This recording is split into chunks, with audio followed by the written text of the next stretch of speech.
गजा की पट्टी पर इजराइल के फौजियों का घेराव कर लिया गया है। इतलात ये है कि हमास ने इजराइल के 5000 फौजियों को ट्रैप करने का दावा किया है और इजराइल ये कह रहा है कि वो अपने फौजियों को किसी हालत भी वापस नहीं हटाएगा। इतलात तो ये है कि इजराइल ने अपने 5000 फौजियों की मदद से फलस्तीनी इलाकों में घुसना शुरू कर दिया है। इनके पास केमिकल वेपन्स है, इनके पास हथियार वो है जो बड़ी तबाही मचा सकते हैं। इसके साथ देने के लिए इजराइल के 160 जंगी तैयारे हमास के ठिकानों को निशाना बना रहे हैं। नाजरीन ग्रामी, आपको ये बता दें कि गजा की पट्टी पर 10 बॉर्डर यूनिट्स लगा दी गई हैं। ये रिजर्व यूनिट थी इजराइल की जो हमास से लड़ने के लिए लगा दी गई हैं। इतलात तो ये भी है कि इजराइल ने 3 ब्रिगेड अपनी फौज की हमास से टैकल करने के लिए तैयार कर ली है। मजे की बात यह है कि तैयब उर्दगान ने आज ऐलान किया है कि वो अपने लीथल हथियार किसी न किसी तरीके से हमास और फलस्तीन की जो तंजीमें हैं जो यहूदियों के खिलाफ लड़ रही हैं उनको दे सकते हैं। नाजरीन ग्रामी, अहम डेवलपमेंट ये है कि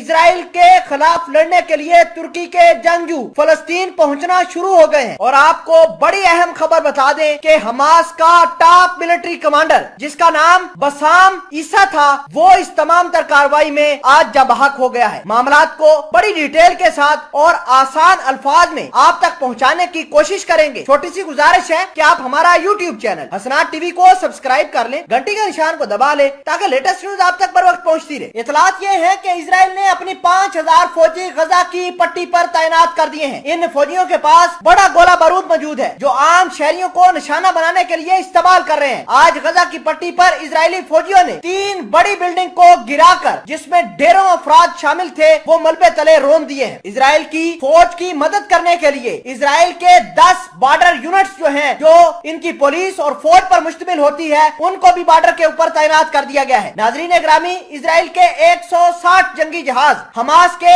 150 ठिकानों को टारगेट कर चुके हैं। इजरायली फोर्सेस का यह कहना है कि उन्होंने हमास के उन इलाकों को टारगेट किया है, उन टनल को टारगेट किया है जिनको इस्तेमाल करते हुए जंगजू हमास के जंगजू इजराइल के अंदर घुसने की कोशिश करते थे। बहरहाल आपको ये बता दें कि हमास का एक अहम कमांडर जिसका नाम बसाम ईसा है वो आज की इस कार्रवाई में शहीद हो चुके हैं। हमास का ये कमांडर जिसका नाम बसाम ईसा था वो बेसिकली हमास के लिए साइबर कमांड का काम करता था, head of research for group और चीफ इंजीनियर नजीम हतीब के इलाके का चीफ था। नाजरीन ग्रामी, ये बहुत बड़ा डेथ ब्लो है हमास के लिए, लेकिन हमास की जो जंगजू हैं वो इस बात का दावा करते हैं कि उन्होंने इजराइल के 5000 फौजियों को ट्रैप किया हुआ है और किसी भी वक्त हमास इन फौजियों की लाशें गिफ्ट के तौर पर नेतन्याहू को वापस कर सकते हैं। आपको ये बता दें कि इजराइल के फोर्सेस जो हैं वो तोपों की मदद से, टैंकों की मदद से फलस्तीन के इलाकों को निशाना बना रहे हैं। अब तक की इतलात के मुताबिक 480 के करीब फलस्तीनी लोग जो हैं वो जख्मी हुए हैं। आज की कार्रवाई में 117 लोग जाबाक हुए हैं जिनमें ज्यादातर बच्चे और खवातीन शामिल हैं। अहम बात यह है कि फलस्तीनियों ने आज भी मस्जिद अल अक्सा के अंदर नमाज मगरिब अदा की और इन्होंने दुआ की कि वो